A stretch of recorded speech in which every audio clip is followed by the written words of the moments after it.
दुनिया के आखिरी दौर में एक ऐसी कौम निकलने वाली है जिससे पूरी इंसानियत कांप उठेगी। याजूज और माजूज, एक वहशी कौम जिसकी तादाद इतनी ज्यादा है कि पूरी धरती भर सकती है। हजारों साल पहले अल्लाह ने एक ताकतवर बादशाह को भेजा जिसका नाम था जुल्करनैन, जिसने दो पहाड़ों के बीच लोहे की एक ऐसी दीवार बनाई जिसे कोई पार नहीं कर सकता। इस दीवार के पीछे कैद थी। हर दिन याजूज माजूज इस दीवार को खोदते हैं ताकि दुनिया में तबाही फैला सकें। वो पूरे दिन दीवार को तोड़ने की कोशिश करते हैं, लेकिन हर शाम अल्लाह उस दीवार को फिर से पहले जैसा कर देता है और फिर अगली सुबह वो फिर उसी जुनून के साथ लौट आते हैं। लेकिन एक दिन जब अल्लाह का वादा पूरा होगा, वक्त गुजरता रहा लेकिन उनका जुनून कम नहीं हुआ।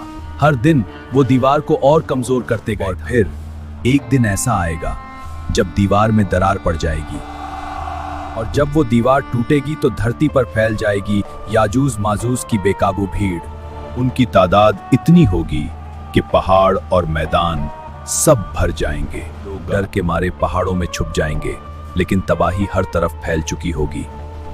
हदीस में आता है वो रास्ते की नदियों को भी पी जाएंगे, यहां तक कि पीछे आने वाले कहेंगे यहां कभी पानी हुआ करता था। उनका घमंड इतना बढ़ जाएगा कि वो आसमान की तरफ भी तीर चलाएंगे। इतना घमंड होगा उन्हें कि वो आसमान की तरफ तीर चलाएंगे और समझेंगे कि उन्होंने आसमान वालों को भी हरा दिया। धरती पर ऐसा खौफ फैलेगा कि इंसान पहाड़ों और गुफाओं में छुपने पर मजबूर हो जाएंगे। उस वक्त अल्लाह के नेक बंदे पहाड़ों में पनाह लेंगे। धरती पर तबाही का ऐसा मंजर होगा जैसा इंसानियत ने पहले कभी नहीं देखा, और उस वक्त लोग अल्लाह से मदद की दुआ करेंगे। तब अल्लाह उन पर एक अजीब अजाब भेजेगा। उनकी गर्दनों में कीड़े पड़ जाएंगे और पूरी कौम एक ही रात में खत्म हो जाएगी। सुबह जब लोग बाहर निकलेंगे तो देखेंगे याजूज माजूज की पूरी कौम खत्म हो चुकी है। लेकिन एक नई मुसीबत सामने आएगी। याजूज और माजूज की इतनी लाशें होंगी कि पूरी धरती भर जाएगी। तब लोग अल्लाह से फिर दुआ करेंगे कि इस मुसीबत से भी नजात दे। फिर अल्लाह आसमान से विशाल परिंदे भेजेगा जो याजूज माजूज की लाशों को उठाकर दूर फेंक देंगे।